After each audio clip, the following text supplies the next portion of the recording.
to forget all the noble words you said when you get down to the bottom line.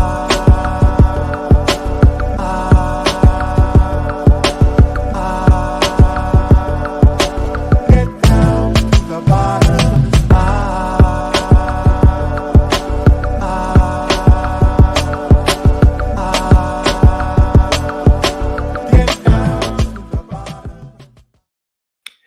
All right, good people. This one here is a bit sporadic. It's some news that we learned about, did some research on, wanted to make sure that we got straight to you. So if you use Cash App, PayPal, Venmo, if you are a Lyft driver, Uber driver, if you use this bank, I would advise that you switch to another bank because of the news that we're about to share. Again, if you use Cash App, if you use Venmo, PayPal, Lyft driver, Uber driver, this is specifically for you. So this is going to highlight a particular bank that we received this news on and experience real time. So I'm going to share my screen. We're going to talk about what it is that we're discussing. I'm also going to read a few from my iPad here, but also from the screen. So I'm going to toggle back and forth. And again, we're going to get into the bank here shortly. So instant transfers. So we all know that in Cash App, if someone sends you $500, someone sends you $1,000, they send you whatever. It then sits in your Cash App account. Now, if you connected one of your bank accounts, it could be Wells Fargo, it could be Regions, it could be a credit union. Typically, whenever you instant debit, right, because there's an additional fee, whenever you instant debit that amount into that separate bank account, usually it shows up within 1 or 2 minutes max. It's pretty quickly. So when we came across this news, and again, I experienced it myself, I immediately thought about who else is going to need this information. So again, we're going to get to the bank here in a second. If you use Cash App, Venmo, PayPal, if you're a Lyft driver or if you're an Uber driver, that instant debit, being able to get paid what you are owed, right? Money that you have, money that is yours, money that is earned of yours. This message is for you because this could evolve into different banks, but we're going to highlight the one we got evidence on. And also when I was able to experience myself. So the other day, and the bank is, let me pull this up. So I'm gonna share my screens and we're gonna walk through a few documents. So give me a second for those that have chimed in. Real quick, shout out to the Planning Podcast. It's growing. Shout out to our last interview that has increased our audience. Thoroughly enjoy communicating with you all. And hopefully our goal is to continue to bring good information just like this that is relevant in regards of your financial situation. All right, so let's do this. We are going to share screen. Let's check this out. So, all right, Isaac, who is the bank? It may be a bank that you don't bank with, but it could be a colleague of yours. So make sure you share this information. All right, Ally Bank. So, and I went through my messages. To check. So I'll share my story, and then we'll get into the process of the bank and what they established and what they ultimately communicated or not communicate. So I had to find that flow there. So the other day, there was money on my Cash App. I got an Ally bank account, and it was probably about 6 o'clock in the morning. And of course, each account, you always want to have a separation of duties, right? I want to make sure that this account does this. I want to make sure this account takes care of my bills. This account may be some of my fund money. This account may be for investments, right? So there always have a separation of your duties with your bank accounts. So with this Ally account, we have a very specific definition for this card and the account connected to the card. So our Cash App is connected to it, or my Cash App is connected to it. I deposited the money as I've done hundreds of times, right? Instant debit. All right, let me get that right now. And immediately after, as I usually do, I said, all right, let me log on to the account and make sure that it is reflecting the deposit. I don't see anything. I said, okay, that's weird. Let me give it some time. Probably the internet, right? Refresh, nothing. I said, all right, let me log out. I mean, that probably didn't work. Log back in, nothing. Now I'm concerned because the first thing that came to mind was, I'm glad I don't need it right now. I can use another card in which I was going to use that money for. But what if I did? So I called Ally. I was on hold for probably about 25 minutes. And I shared with the representative that, hey, I made an instant debit. It usually shows what, like, are you even seeing it on your side? Because guess what? Once you do that instant debit, you pay the fee. That money is gone. Cash App did their job. Hey, yeah, we sent it to the bank. And when I spoke with the representative, I'm thinking, all right, who is this on? Is it on Cash App? Is it on Ally? Because at the time, I did not know what the issue was. And come to find out, it was on Ally Bank. She said, or the individual said that, well, we actually updated our policy. Okay. I said, well, tell me more about it. And ultimately, any deposits that you make, any instant debits from items like Cash App or Venmo, she only used those two, or that person only used those two examples. If you make the deposit before 5 p.m. Eastern time, you will have access to it by 7 p.m. Eastern time that same day. Hold on, excuse me. I made this instant debit at 6 o'clock this morning. You're telling me that I won't be able to receive the money that is mine, that I've already transferred, that I technically don't have access to because Cash App processed it to your bank? And ultimately what they said is that now they are taking those type of deposits, batching them into one transfer and doing it at one time at the end of the day. She said, we do those in batch orders now. Interesting. And again, what if I needed the money?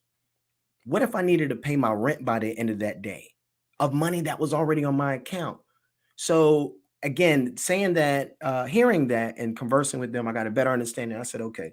So I did some research, got with the team. I was like, look, we got to look into this because think about the type of people that use Cash App. Because at the time it was just Cash App. But actually, as we dug deeper and communicating with other individuals that had a similar situation, because there's no information. There's no information. So I looked into my Ally account, checked the messages. Hold up, let me pull it up. Check the messages. Now, am I going to show you the message on my phone? No, because you don't see my information. But I am going to read it to you. Give me one quick second, and then this is just a quick take. Again, Ally Bank, if you'd use that for your bank account and it's connected to any of those activities, Lyft, Uber, Venmo, Cash App, PayPal, switch it to another account, especially if you use the instant debit. I can only imagine Uber drivers. You could be in a big city somewhere, New York, LA. You may have earned $210 throughout 6-7 hours. You need to go buy groceries for your children and your family, and you instant debit that, and they say you can't. Hold on, what? I don't have access to it until the next day. It's 7:25 p.m. Eastern time.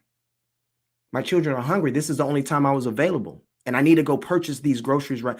That is the element in which I want to make sure. Hopefully, this gets to the CEO of Ally, and they are able to discuss this, because I even think the communication. We would need better communication. So if there is even a DEI department, if there is a community component to Ally Bank, this should be in their wheelhouse, considering the people that are impacted by these type of platforms, typically being in a lower tax bracket. And we're gonna back that up with some data. Give me just 1 second. An important message from Ally, March 2nd, 2022. We want to make sure that you are in the know whenever we make changes to Ally Bank online banking service agreement. The latest updates reflect our relentless focus on creating an intuitive and integrated online banking experience for you. Here's what we updated. Okay, all right. So I think they're gonna tell me. I was like, all right, I guess I should have looked at my messages. I never look at the messages on the app because it's usually just but look at the messages. I think that's a good lesson in this. Here's what we updated. We replaced Ally card controls with the managed debit card section. We recently integrated card controls into our app. instead of housing it in a separate app to create a simpler experience for you. Oh, thank you. To view or download the latest version of the agreement, go to da da da da da da. As you make additional enhancements, add new online services, make any other changes within the scope of the agreement, will update the agreement and notify you by using Ally Bank da da da da. By using Allies Bank online banking services or on or after March 2nd, 2022, you agree to these new terms. So I'm pretty sure if I go into the link that they have here, I may see some of the information around, which again we haven't tapped into, because again, we wouldn't know this would be an issue until you experience it. So even just the messaging, I believe the messaging should be very explicit. Hey, we are going to hold your money longer than what you anticipated and what you've previously experienced. Considering the detrimental impact that can have on one's household just for basic functionalities, food, utilities, housing. Come on now. Come on.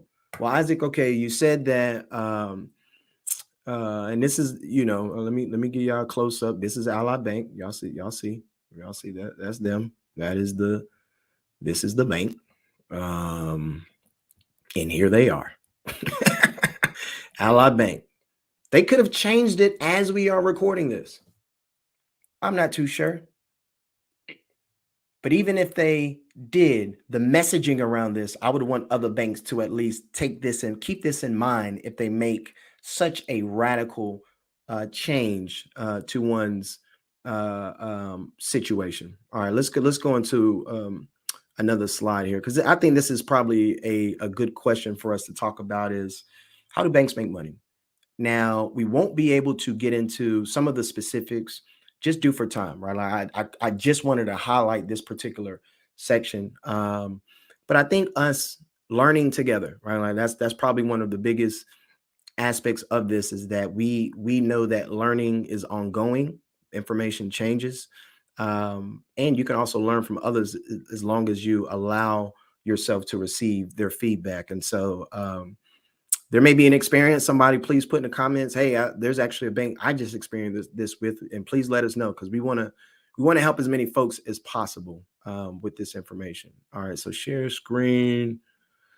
All right, so let's check this one out. So this is through Investopedia.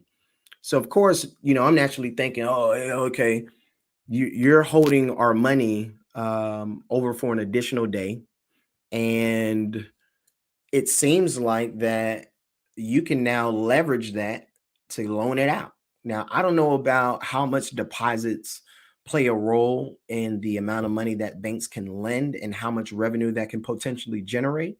But the fact that this wasn't communicated to us, now I'm curious. So you can't fault us to naturally think that, well, if I don't have access to this money right now, what are you doing with it?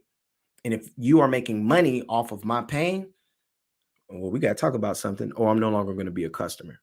All right, so let's keep rolling. So let's see what we got here. So one of the things that I did tap into was, was the, all right, what really, Investopedia, you always want to look at the source, right? So this title was actually why banks don't need your money to make loans. I'm always trying to find like the different perspectives. But here are some, let's scroll down. Because I definitely want to highlight two things. Let's see here.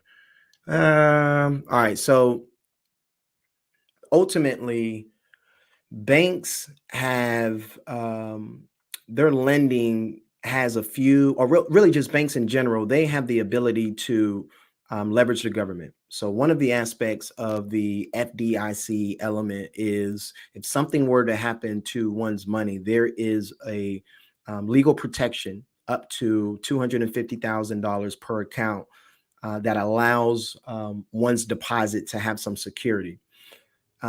With that being said, as we look at their ability to bring on deposits, right? Because the banks want you to put your money there. They entice you with an interest rate. Is it favorable? I'm not too sure. Check out inflation. That should give you an indicator. Also think about, you won't be able to save your way to wealth, but the habit will, right? You can't. Let me come on. Let Let me talk to you. You won't be able to save your way to wealth. Just save it.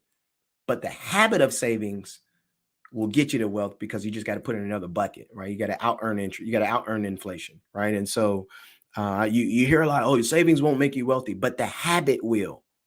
The best investors are great savers. Sorry for getting into this rant. All right, let's get back into the article. So as we look at this Investopedia aspect, it talks about what I like is, so if bank lending ultimately is not restricted by the reserve requirement, so there's usually a reserve requirement. There's a few things that we got to take into consideration. First is how do they make money, and is the way they make money profitable? So loans, in which, as you know, that is based off of a risk assessment. That's why they ask you all these questions. Are you a viable candidate for us to loan this money? Because the interest you're going to pay on these monthly payments is going to be money into our pocket. Within that, there are capital requirements that the banks need to have. That is regulatory. You have, and it has right here. For this reason, regulatory capital requirements have been implemented to ensure that banks maintain a certain ratio of capital to existing assets. So I bring that up because I naturally think about, all right, if you have to have a certain amount of capital to be able to fulfill this particular ratio, and again, not too sure, but just due to the fact that you changed this, you cannot fault us for looking into this, right? But now I'm thinking, okay, is there a benefit to the bank for holding on to our asset, our deposit, for an additional business day? Because the business day closes at 7 p.m. Eastern time. It's already closed. Usually it's by 5 o'clock, right? So if that asset is now recognized on the next day, for the next day, can they leverage that and make money off of it? So as we talked about in regards of who is impacted by this, let's quickly jump into this and then we'll close. All right, so I'm gonna share my screen now. This particular platform, I think they got some good data. Not too from, I don't know if I've quoted him before, but it talks about how Cash App is more popular among those with low FICO scores. 54% of Cash App users have a credit score of less than 600. We're talking about poor people, unfortunately. You see the top 5 states, Cash App, transactions volume grew by 10 times in between April 2019 and April 20. They make about 6.4 transactions per month. Again, we're going to go through this quickly to give a profile of those that use these type of accounts, not even get into the ones that utilize Uber or Lyft, specifically utilizing Cash App. So we can see the breakdown here on the percentage that have a credit score less than 600. A majority of the Cash App users, I would say a good bit in the South, right? So you get Florida, Georgia. That's actually a pretty good mix. Because you got West Coast represented, but I see Texas, Florida, Georgia, and Texas probably looks like they make up about 17. Looks like they make about 32% in regards of the South.